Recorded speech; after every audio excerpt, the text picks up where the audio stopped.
देख सकते हैं कि यहाँ पर आपका लोगो, ओप्पो का लोगो आ गया है।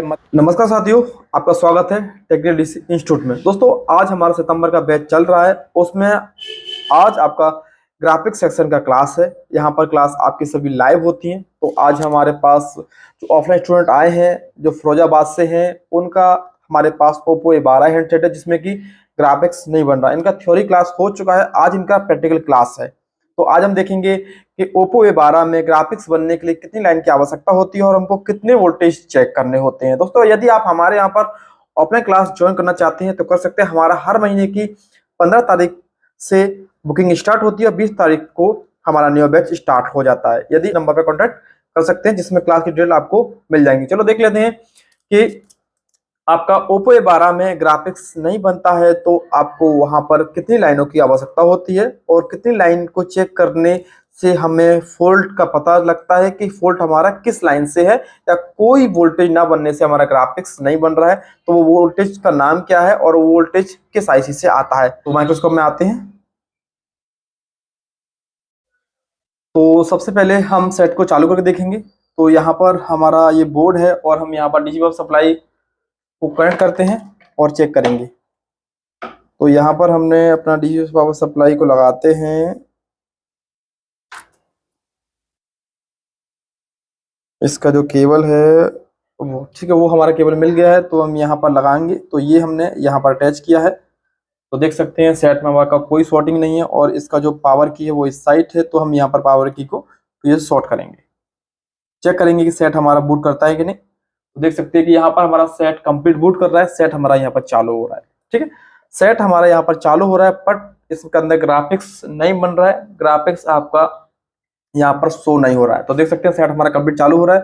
तो एक बार हम अपने बोर्ड में भी देख लेते हैं क्योंकि ये हमारा बोर्ड है। ठीक है, यहाँ से हम निकालते हैं और यहाँ पर भी चेक कर लेते हैं एक बार। तो यहाँ पर हम एक बार चेक करेंगे इस बोर्ड के अंदर भी, जैसे हमने देखा था अभी। तो ये हमारा सेट है और इसको हम चालू करते हैं। कभी आपने डीसी पावर सप्लाई में देखा सेट हमारा चालू हो रहा था, देखो यहाँ पर सेट वाइब्रेट कर गया है, फिर भी इसके अंदर कोई भी ग्राफिक्स शो नहीं हो रहा है। तो चलो अब देखते हैं कि इसके लिए हम डायग्राम को खोलना होगा। हम यहाँ पर बोनियस कमेटी टूल खोल लेते हैं और सबसे पहले इसके हम आई स्कैनिंग करेंगे कि इन्होंने इसमें क्या क्या काम कर लिया है। इन्होंने इसमें एट्रैक्शन पे काम कर चुके हैं। तो देखते हैं कि बोर्ड हमारा यहाँ से एकदम फ्रेश दिख रहा है। यहाँ पर जो बोर्ड है हमारा वो फ्रेश है। यहाँ पर हमारे बोर्ड में कोई भी दिक्कत नहीं है। यहाँ पर सभी सील्ड आपका लगा हुआ है, ये सभी सील्ड आपका यहाँ पर लगा हुआ है। इसके बाद चेक करेंगे बैक साइड। तो इन्होंने लाइट सेक्शन में काम किया हुआ है। तो देख सकते हैं ये इसका लाइट सेक्शन है।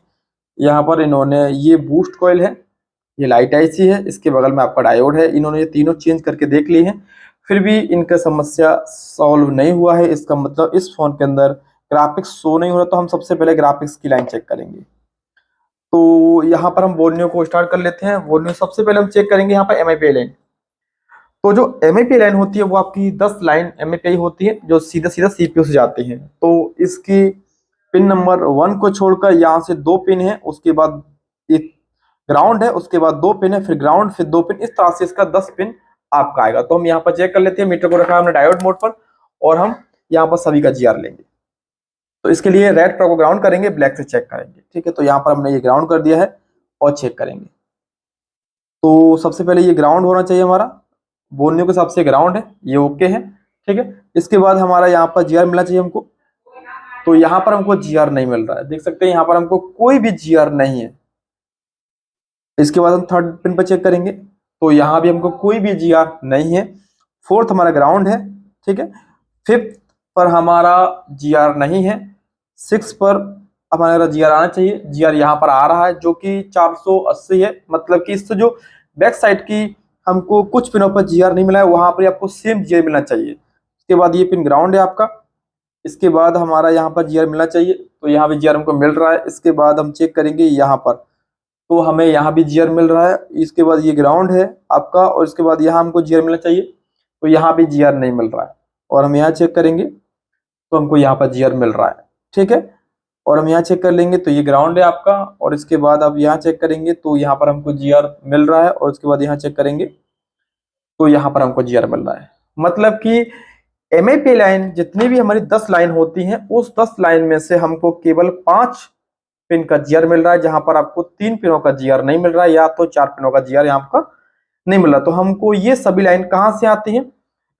तो बोर्ड के अंदर MIPI जो लाइन होती है, MIPI लाइन हर फोन के अंदर ज्यादातर 90% केस के अंदर इनके लाइन जो डायरेक्टली CPU जाती है, उनके बीच में आपका पैकेज कॉइल लगा होता है। तो इस बोर्ड में देखते हैं, तो यहाँ पर हम बोर्नियो से जो देख रहे हैं, यहाँ पर बोर्नियो से जो हमने देखा है, तो इस केस के अंदर आपका इस फोन के अंदर पैकेज कॉइल नहीं दिया है, ये डायरेक्ट सप्लाई सीधी सीधी आपकी CPU से, यहाँ से सप्लाई सीधी सीधी आपकी CPU से है। तो हमको क्या करना होगा, इस केस के अंदर सबसे पहले हमको CPU उतारना होगा, क्योंकि अभी हमारा ऐसा नहीं कह सकते लाइन कटा हुआ है, क्योंकि लाइन इस हमारे जीआर ना आने से मतलब होता है कि लाइन हमारा कहीं ना कहीं ब्रेक हो गया है।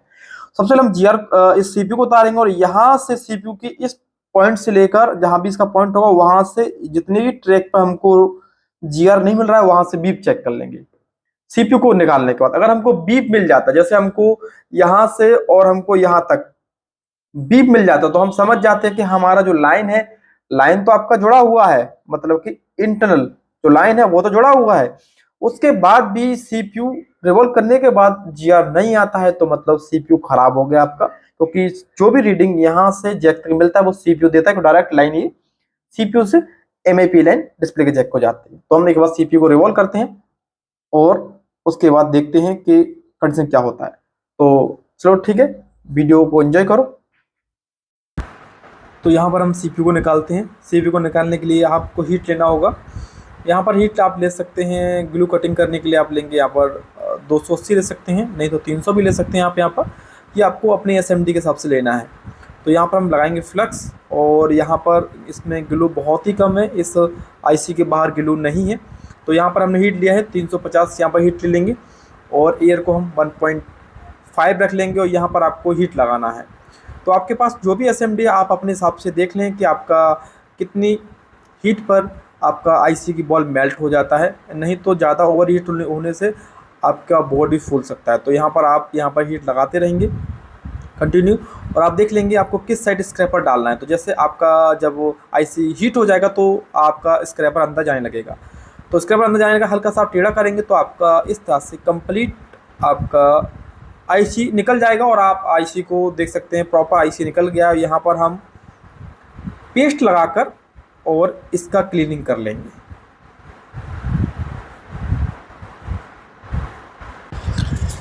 तो यहाँ पर हमने लगा लिया PPD, और PPD लगाने के बाद इसे बिल्कुल स्टेप बाय स्टेप आपको ऐसे ही करना है। तो आप बिल्कुल इसी तरीके से ब्लैक ग्लू को बिल्कुल आसानी से रिमूव कर पाएंगे। तो यहाँ पर हम क्लीन कर लेंगे। तो यहाँ पर जो आयरन है हमारा, वो आपका T210 है। यहाँ पर इसकी बिट की मदद से हम इसका ग्लू भी हटा लेंगे। अगर ग्लू नहीं हटता है तो हम यहाँ पर डिशवॉशर बायस का भी यूज करके यहाँ पर इसके साफ कर सकते हैं।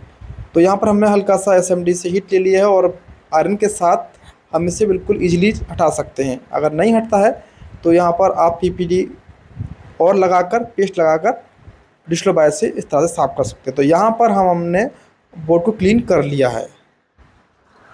तो यहाँ पर लगभग हमारा CPU साफ हो चुका है। हम यहाँ पर CPU को क्लीन कर लेंगे। तो यहाँ पर हमारा लगभग CPU जो साफ हो चुका है।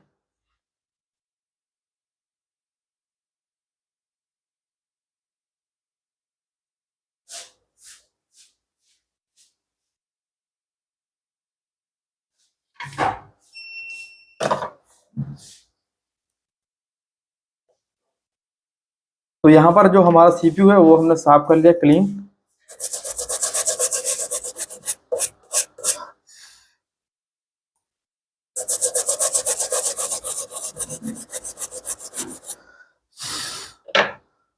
और ये CPU देख सकते हैं यहाँ पर फर्स्ट क्लास तरीके से साफ हो चुका है। तो सबसे पहले हम चेक करेंगे इसके ट्रैक चेक करने के लिए, जैसे हम बोर्नियो से हमने देखा था, इसके जो ट्रैक थे वो CPU के अंदर आप देखेंगे तो CPU के अंदर ये आपके यहाँ से 1 2 3 4 यहाँ पर 2 ट्रैक आए हैं। यहाँ पर ये 2 ट्रैक आए हैं, जो कि ये 2 ट्रैक आपके यहाँ पर 2 ट्रैक हैं। ये आपके यहाँ पर 2 ट्रैक आए हुए हैं। यहाँ पर आपके दो ट्रैक हैं, तो हमको ये ट्रैक की सप्लाई सीधी आपकी डिस्प्ले जैक 1 2 पर गई है, ठीक है। इसके बाद जो और ट्रैक हैं वो इसके जस्ट ऊपर ट्रैक हैं हमारे, और भी जो ट्रैक हैं वो सभी 1 2 3 4 5 यहीं पर सभी ट्रैक है हमारे। पहले हम सबसे पहले क्या करेंगे कि जैसे हमको देखना है कि यहाँ से वहां तक हमको इसका जीआर लेना है, मतलब कि यहाँ से वहां तक चेक करना है कि कंटिन्यूटी है कि नहीं, क्योंकि लाइन जुड़ा हुआ है कि नहीं, क्या इसका सीपीयू में दिक्कत है या सीपीयू से रीडिंग नहीं मिल रहा या हमारा लाइन इंटरनल कट गया है।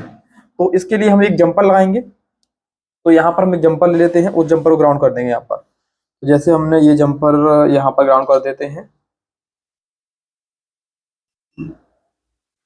यहाँ पर जब हमने ग्राउंड कर दिया है और हमारा जो पॉइंट है वो हमारे यहाँ पर 2 पॉइंट है, तो हम वहीं पर जंपर लगा देंगे। तो एक बार हम यहाँ पर थोड़ा सा पेस्ट लगा लेते हैं, तो ये लगा लिया है। अब हमको ये जंपर वहां लगाना है जहां से ट्रैक हमारा नीचे गया हुआ है। आप देखो इन 2 ट्रैक को हम ग्राउंड कर देंगे, तो सेम टू सेम वहां चेक करेंगे जहां पर हमारे टिप्स यहाँ पर जो डिस्प्ले का जैक है वहां पर ग्राउंड मिलता है, तो मतलब ये लाइन हमारा जुड़ा हुआ है।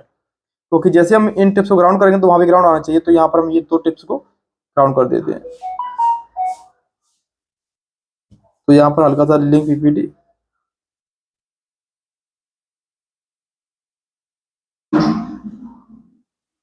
तो यहाँ पर हमने ये 2 टिप्स को ग्राउंड किया है, ठीक है। यहाँ पर जो 2 टिप्स है वो ग्राउंड किया है। जैसे हमने वो न्यूज देखा था, ये 2 टिप्स सीधा हमारा डिस्प्ले के जैक के 2 प्रो पर गया है, तो हमने ये दोनों ग्राउंड कर दिए हैं। और हम यहाँ से चेक करेंगे कि ये 2 पिन पर हमारा ग्राउंड आया है कि नहीं। अगर ग्राउंड आता है तो हम समझ जाएंगे कि हमारा जो रीडिंग है वो प्रॉपरली आ रहा है। तो हम एक बार चेक करेंगे, मीटर हमारा सेट करते हैं, या मीटर को, मीटर हमारा सेट है डायोड मोड में, और हम चेक कर लेंगे। तो यहाँ से हम रीडिंग लेते हैं इसका, ये तो पहले से ग्राउंड था ऑलरेडी। इसके बाद चेक करेंगे यहाँ पर, देखो ये भी ग्राउंड हो गया, और हमारा पिन नंबर 3 ये भी ग्राउंड हो गया। मतलब कि इसका मतलब हुआ कि बोर्ड के अंदर ये लाइन जुड़ा हुआ है, ठीक है। इसके अलावा हमारी और भी लाइन थी, तो हम उनको भी जंपर कर लेंगे। तो ये हमारी जो कुछ लाइन है वो वोल्यू के हिसाब से इसके जस्ट ऊपर लाइन है, तो हम यहाँ से फिर जंपर यहाँ लगा देंगे यहाँ पर। अब ये जंपर हमने जस्ट ऊपर लगा दिया है, क्योंकि ये लाइन आपकी फिर और भी जैक की और ट्रैक पे गई है जो हमारे मिस थे, मतलब कि उन पे जीआर नहीं आ रहा, तो हम वहां भी चेक कर लेंगे। तो ये हमारा ग्राउंड होता है। इसके बाद ये हमारा सप्लाई आ रहा था इस पर, ये ठीक है। इसके बाद ये ग्राउंड देखो हो गया, और ये ग्राउंड यहाँ पर, मतलब जो भी जो ट्रैक है आपके ग्राउंड हो जाएंगे। मतलब ये ग्राउंड मतलब कि यहाँ पर आपके जितने भी हमको रीडिंग जिस ट्रैक पे नहीं आता वो सभी ट्रैक आपके बोर्ड में सही है, मतलब बोर्ड में वो ट्रैक आपके नहीं कटे हुए हैं कहीं से। ये हमारा सीपीयू या तो गिरने से खराब हो गया है। फिर भी हम एक बार सीपीयू की रीडिंग लेंगे कि सीपीयू से जीआर आ रहा है कि नहीं। अगर सीपीयू से जीआर नहीं आया तो सीपीयू का जीआर कैसे चेक करते हैं वो अभी देख लेते हैं। तो यहाँ तक हमारा बोर्ड पर तो क्लियर है, बोर्ड पर हमारा कोई भी प्रॉब्लम नहीं है। तो यहाँ से हम इसे हटा देंगे, यहाँ से जंपरों को हम उठा लेंगे, बोर्ड से हमारा कोई भी दिक्कत नहीं है। तो बोर्ड में हमने चेक कर लिया, बोर्ड में हमारा कोई प्रॉब्लम नहीं है। तो यहाँ पर हम इसे साफ कर लेंगे। बोर्ड हमारा ओके है, बोर्ड में हमारा यहाँ पर कोई भी प्रॉब्लम नहीं निकला है। तो हम इसके बाद देखेंगे सीपीयू के अंदर, क्योंकि अगर आप यहाँ पर डायरेक्ट इसे रिवॉल्व करके लगा देंगे तो दिक्कत क्यों होगा कि अगर सीपीयू खराब होगा तो कोई भी फायदा नहीं होगा। तो हम यहाँ पर सीपीयू को मैच कर लेंगे। जैसे सीपीयू की जो से हमारी बॉल होती हैं ऐसे हम देखेंगे यहाँ पर एक बार, जैसे हमारी नीचे कई सारी बॉल हैं, यहाँ पर इस डायरेक्शन में मैच करेंगे हम। यहाँ पर डायरेक्शन हमारा किस साइड से है, ये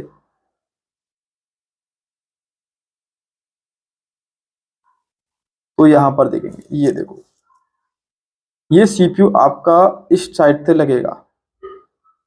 ये जो सीपीयू है वो इस साइड से लगेगा, मतलब कि यहाँ पर है। और हमने ये 2 ट्रैक यहाँ चेक किए थे, मतलब हमारा 2 ट्रैक ये है, ये जस्ट ऊपर ट्रैक है, मतलब कि ये ट्रैक आपकी ये दोनों है। ये दोनों ट्रैक पर रीडिंग आ रहा है कि नहीं, तो इसके लिए मीटर वही डायोड मोड पर रहेगा। अब हम सीपीयू को चेक कर रहे हैं, तो सीपीयू में कहीं भी ग्राउंड ले लेंगे। तो ग्राउंड जानने के लिए सीपीयू में फिर अब आप यूज कर सकते हैं डायग्राम का, डायग्राम से आपको मालूम हो जाएगा। नहीं तो आप डायरेक्ट बोर्ड में ग्राउंड चेक कर लो, ऐसे बोर्ड में चेक कर लेते पहले ग्राउंड कहाँ पर है। तो बोर्ड में पिन नंबर 1 ग्राउंड नहीं है, पिन नंबर सेकंड ग्राउंड है, पिन नंबर सेकंड मतलब कि हमारा पिन नंबर सेकंड ये ग्राउंड है, तो हम इससे वहां तक चेक कर लेंगे। ठीक है, तो हम पिन नंबर यहाँ रखते हैं और उसके बाद चेक करेंगे यहाँ पर। देखो हमको जीआर मिल रहा है,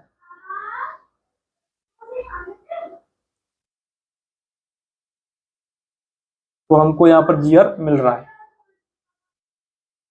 देखो ये जीआर हमको मिल रहा है, मतलब ये लाइन ओके है, इसके जस्ट बगल में जीआर ये मिल रहा है, मतलब कि सीपीयू हमारा ओके है, सीपीयू हमारा जीआर आ रहा है। तो इस तरह से सीपीयू का जीआर समझ चेक कर सकते हैं। इसका मतलब है कि हमारा ये जो बोर्ड है, ये बोर्ड गिरने से या कुछ भी कंडीशन होने से ये सीपीयू ड्राई हो गया है, या इसकी बॉल आपकी इससे हट गई है, इसीलिए यहाँ पर ये सीपीयू से आपके डिस्प्ले के जैक पर कोई भी रीडिंग नहीं आ रहा। तो हम सीधा सीपीयू को रिवॉल्व करेंगे और फिर चेक करते हैं। तो यहाँ पर सीधा सीपीयू को रिवॉल्व कर लेंगे। तो यहाँ पर ये सीपीयू है, इसको रिवॉल्व मारेंगे। इसके लिए स्टेंसिल देख लेंगे, स्टेंसिल कौन सा है। सीपीयू का जो नंबर है वो आपका है 6765। तो यहाँ पर सीपीयू का नंबर 6765 है। तो हमारे पास इसका प्रॉपर स्टेंसिल है, और चाहे तो आप यूनिवर्सल से भी इसे कर सकते हैं। तो प्रॉपर स्टेंसिल में टाइम कम लगता है, इसीलिए हम इससे करेंगे 6765। तो यहाँ पर हमारे पास 6765 मिल गया, तो हम इसको रिवॉल्व करेंगे। तो यहाँ पर हमारा ये रहा स्टेंसिल 6765 है, तो हम इसको रिवॉल्व कर लेंगे। यहाँ पर स्टेंसिल साफ कर लिया हमने यहाँ पर। अब नीचे से देखेंगे तो ये इससे सेट कर लेंगे इसे।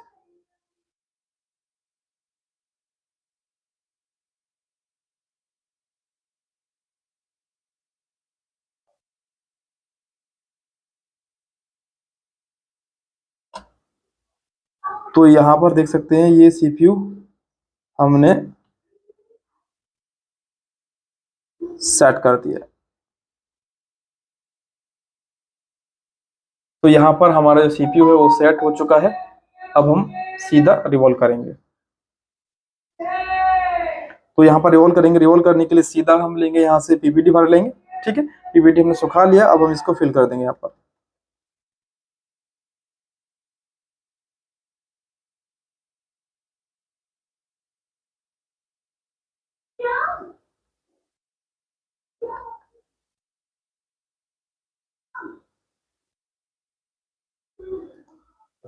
तो यहाँ पर पीपीटी लगा दिया है। सभी लोगों को समझ में आ रहा है कि नहीं?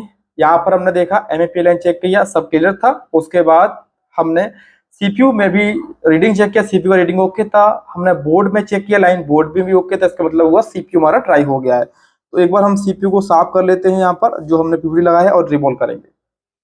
तो रिवॉल्व करने के लिए हीट लेंगे, वो आप हीट देख सकते हैं यहाँ पर। रिवॉल्विंग के लिए हम हीट 230 ले सकते हैं या 220, जो भी आप ले सकते हैं वो ले सकते हैं। तो यहाँ पर हमने 240 हीट लिया है, और जीपी को रिवॉल्व कर लेंगे यहाँ पर। तो यहाँ पर थोड़ा टाइम लगेगा आपका रिवॉल्व करने में, पर आपको ध्यान देना है कि सीपी को रिवॉल्व करते टाइम आपको अपनी एसएमडी को एक जगह पर स्टेबल नहीं करना है, नहीं तो आपकी जो आपका बोर्ड है वो आपकी स्टेंसिल फूल जाएगा। तो यहाँ पर ये रिवॉल्व, तो यहाँ पर हमारा ये रिवॉल्व हो चुका है। ठीक है, तो थोड़ा सा फ्लक्स लगा लेंगे, क्योंकि फ्लक्स लगाना जरूरी है। फ्लक्स से आपका बेनिफिट होगा कि आपका कोई बॉल इस जाली के अंदर नहीं रहेगा। कभी कभी ऐसा जाली के अंदर बॉल रह जाता, तो एक बार दोबारा हीट लगा देंगे हम यहाँ पर, हल्का सा हीट ज्यादा ले लेंगे यहाँ पर, और फिर अभी हीट लगा दें दोबारा। इससे बेनिफिट ये होता है कि कोई बॉल अगर हमारा यहाँ पर अगर नहीं चिपका होगा, तो वो पेस्ट लगाने के बाद फिर से चिपक जाएगा।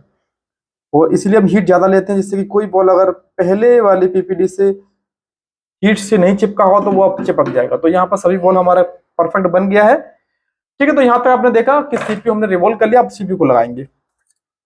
तो ये हमने सीपीयू यहाँ से इसे निकाल लेते हैं। सीपीयू हमारा निकल चुका है फर्स्ट क्लास तरीके से। ठीक है, तो ये है हमारा सीपीयू, वो निकल चुका है। आप देख सकते हैं सीपीयू प्रॉपर रिवॉल्व हो गया है। अब हम सीपीयू को डायरेक्ट पेस्ट करेंगे यहाँ पर, ये रहा।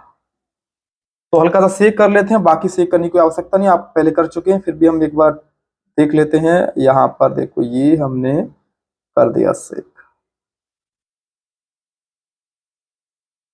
ये सीपीयू का थोड़ा सा मालिश हो गया। अब हम इसके बाद इसमें लगा देंगे बोर्ड के अंदर। बोर्ड के अंदर लगाते हैं। तो बोर्ड के अंदर लगाने के लिए सेम यहाँ पर फ्लक्स ले लेंगे। ठीक है, बोर्ड हमारा पहले से क्लीन है, कोई दिक्कत नहीं है बोर्ड में। तो यहाँ पर हमने फ्लक्स लगा लिया है और हम सीधा सा इसके नोच पॉइंट को मिलाकर आईसी को लगा देंगे। तो जैसे यहाँ पर देखेंगे तो ये आईसी हमारा इस साइड से बैठ जाएगा ऐसे यहाँ पर।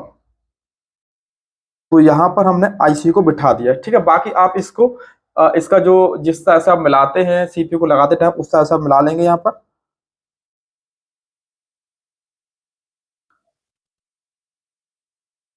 जैसे भी आप यहाँ पर जैसे इसका नोच पॉइंट देखते हैं यहाँ पर, उस हिसाब से आप यहाँ पर इसे मिला लेंगे। ठीक है, यहाँ पर सीपीयू आपको मिल गया है। अब हम इसे हीट करेंगे। अब हमको इसे हीट करना होगा। तो हीट करने के लिए हीट आप लेंगे वही 350 ले लेंगे आप यहाँ पर, और एयर आप 1.5 ले सकते हैं, नहीं तो कोई दिक्कत नहीं। यहाँ पर हल्का सा एमएमसी को हम छिपा लेंगे और हम हीट लगाएंगे।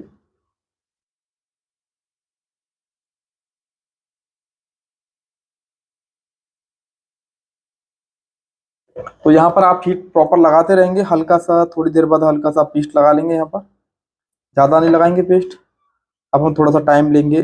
सीपीयू जब तक इसका पेस्ट बाहर नहीं ना आएगा तब तक हम इसको सीपीयू को ऐसे लाते रहेंगे। तो देखते हैं यहाँ पर।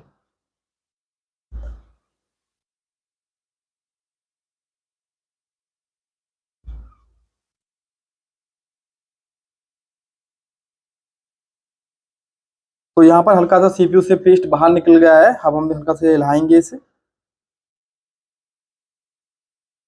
नहीं, सीपीयू अभी प्रॉपरली हीट नहीं हुआ है।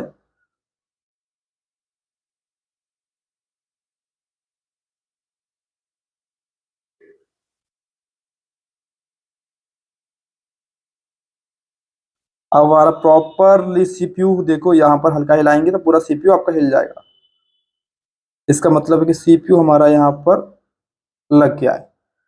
सीपीयू हमारा यहाँ पर लग चुका है। ठीक है, अब हम थोड़ा सा एक बार इसका रीडिंग कर लेंगे। जो हमारा जेक पर रीडिंग नहीं आ रहा था इन पिन पर, अब हमारा रीडिंग यहाँ पर आ रहा है कि नहीं। तो एक बार फिर से थोड़ा बोर्ड को ठंडा होने देते हैं। ठीक है, बोर्ड जब तक ठंडा होगा तब तक हम इसका जीआर चेक कर लेते हैं। जो जीआर हमको नहीं मिल रहा था, तो यहाँ पर हम जीआर चेक करेंगे एक बार।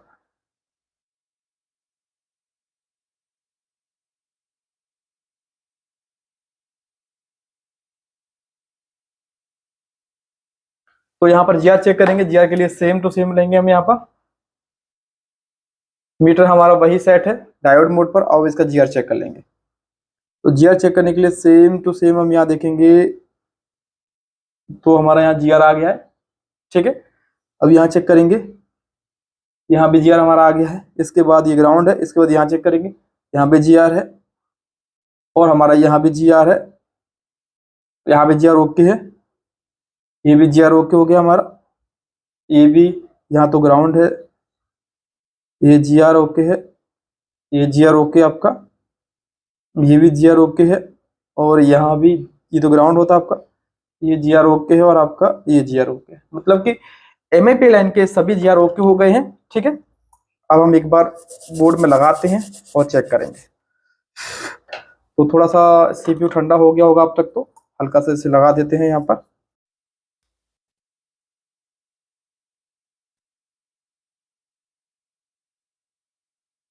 देख सकते हैं कि यहाँ पर आपका लोगो, ओप्पो का लोगो आ गया है। मतलब कि इसमें जो ग्राफिक का समस्या था, इसमें केवल सीपीयू इसका गिरने से ड्राई हो गया था, या आप कह सकते हैं कि इसका सीपीयू ऑलरेडी चलते चलते ड्राई होगा। तो यहाँ पर हमारा ये पोको का ग्राफिक्स बन गया है। तो आपने देखा कि हमने इसमें सब कुछ स्टेप बाय स्टेप चेक किया है। और यहाँ पर हम देखना चाहते हैं इसका जो सीपीयू है वो सीपीयू इसका रिवॉल्व हो गया है कंप्लीट। और यहाँ पर ये हमारा ग्राफिक्स आ गया। दोस्तों, यदि आप हमारे यहाँ पर ऑनलाइन क्लास करना चाहते हैं तो आप ऑनलाइन क्लास कर सकते हैं।